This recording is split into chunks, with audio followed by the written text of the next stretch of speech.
A massive game got cancelled, we got new big game delays, new gameplay for upcoming titles, and some leaks to discuss at the end of this Sunday video. We're trying something new this week. I want to go over the biggest gaming news stories of the last 7 days, share my take, and again, talk about some leaks and also make some predictions at the end. So, if you like these big Sunday videos, then totally leave a like to show your support. And let's go. It's been pretty common that games are getting delayed, especially in 2021. Last week we talked about the Prince of Persia remake delay and other Ubisoft titles getting pushed. I will link to that video at the end of this one. And this week we could not escape delays either. We got multiple high caliber ones like Marvel Midnight Suns, the XCOM Marvel game, which I thought looked pretty interesting in the gameplay reveal. It's at least something different than the other Marvel titles we have. Like, I'm intrigued by, for example, the combat that seems to require a bit more strategy in order to be successful, and you can also make choices that seem to have quite a big impact.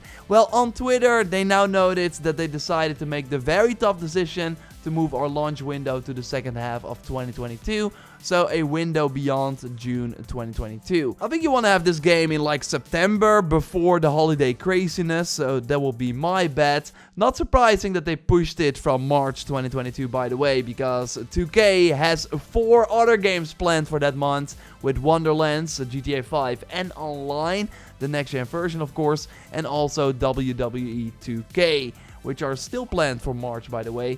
So I will take Wonderlands, please. Other delays are for Overwatch 2 and Diablo 4 to at least 2023. Like, sure, they did not have a specific release date yet, but after the announcement in 2019, it was kind of expected that Overwatch 2 would launch in 2022 at the latest.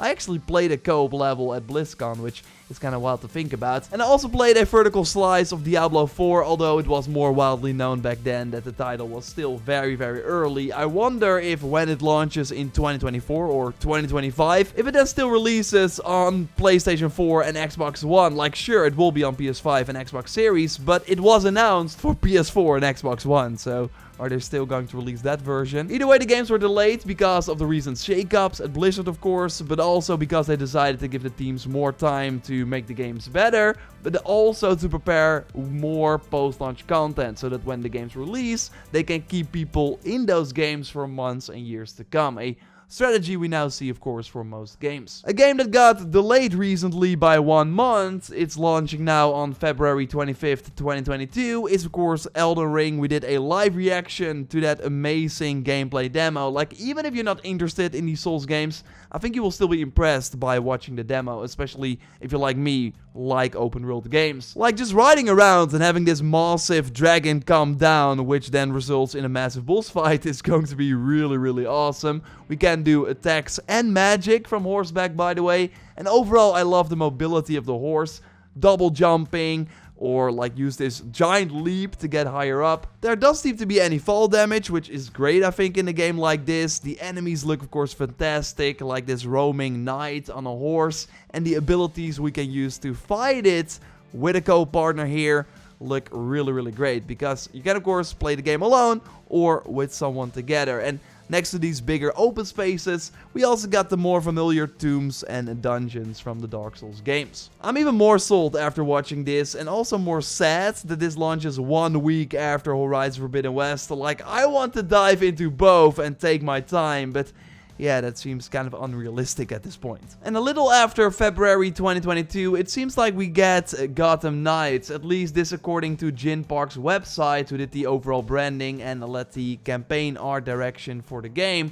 On their website, which they now took down, by the way, they had this image of the Gotham Knight logo with a spring 2022 window.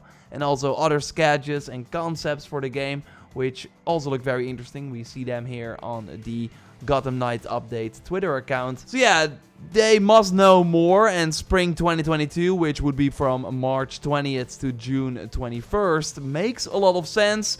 So hopefully we learn more about a specific date very soon, with again Game Awards on December 9th, being the most likely candidate. Oh, and Warner is now also hinting at a late 2022 release for Hogwarts Legacy, which is not really a surprise, but them like kinda reconfirming it through an interview is still very, very cool. That would also be a game I can see during Game Awards. I would love to see more of it. I was kinda sad when I heard the following news. It started with the headlines saying that Take-Two cancelled an unannounced game that cost the company $53 million, which is a huge amount of money. That's the budget of many AAA games, excluding the marketing usually.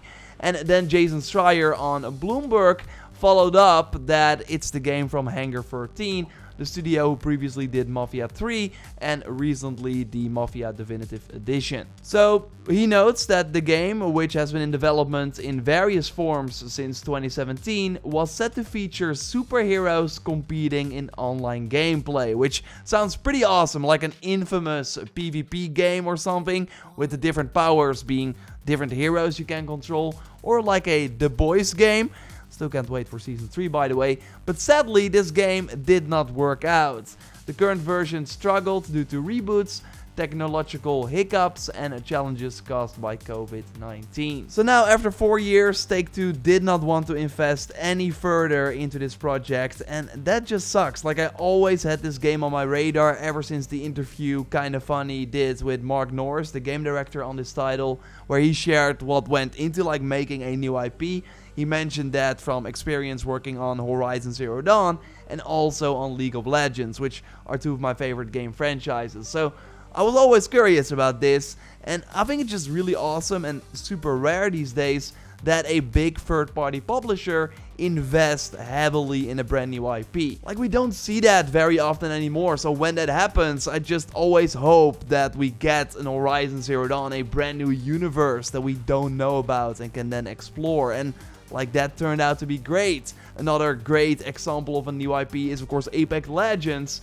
Like, when you can nail a new IP, you totally reap the benefits, but the risk is of course way larger because nobody knows your game, so you really have to sell it. So that's why it's smarter for especially third-party publishers to just focus on sequels or make a Marvel game, for example, or a title on another known property. That's why we see game studios that are kind of struggling with like reaching a massive audience go to, for example, Guardians of the Galaxy with Eidos Montreal that first did Deus Ex, or the Wolfenstein games did not really do that well, so now the team is making an Indiana Jones game. And when you hear about those titles, sure, it's still exciting, but you really know what you can expect. Like, Indiana Jones is likely going to be a Tomb Raider, Uncharted type game, right? While if you hear about new IP from a big studio that just did like an open world game like Mafia, then it's like, okay, they're getting this much funding, like what will it turn out to be? What is the new universe they can create? Jason, by the way, noted that most of them were gone from the Mafia 3 team. So it was mostly a new team making a new IP with massive funding from one of the biggest publishers.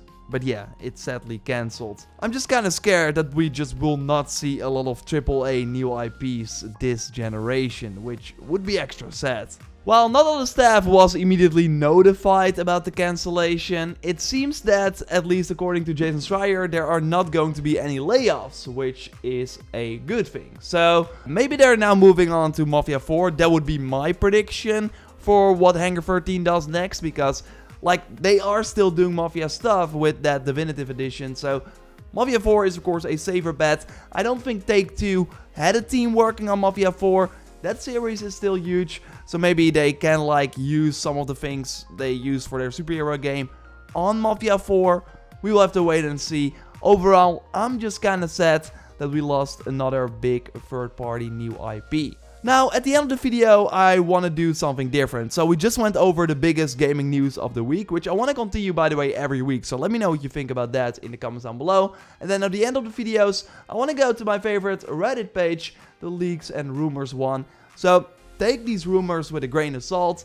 I did handpick them, and I want to, of course, share my take. So, like, usually I don't really cover, for example, 4chan Assassin's Creed leaks, but hey, why not do them quickly here? Because I think it's still interesting in a way, although it's likely fake. So they say that the game will have 3 capitals of the 16th century is Islamic Gunpowder Empire, More cities and locations will be added for free. We already know that the post-launch for Infinity will be massive, like way bigger than what we're seeing now. And they also note how it will be a reboot of the franchise, so many defining moments of the series will remain the same, but conflicting events or stories that are wildly disliked will either be retold or removed entirely for the new continuity. I don't know, this sounds more like wishful thinking, and I usually have that with all these 4chan leaks, that it's more like a fan was writing down what they want for the series and they're kind of willing it into existence.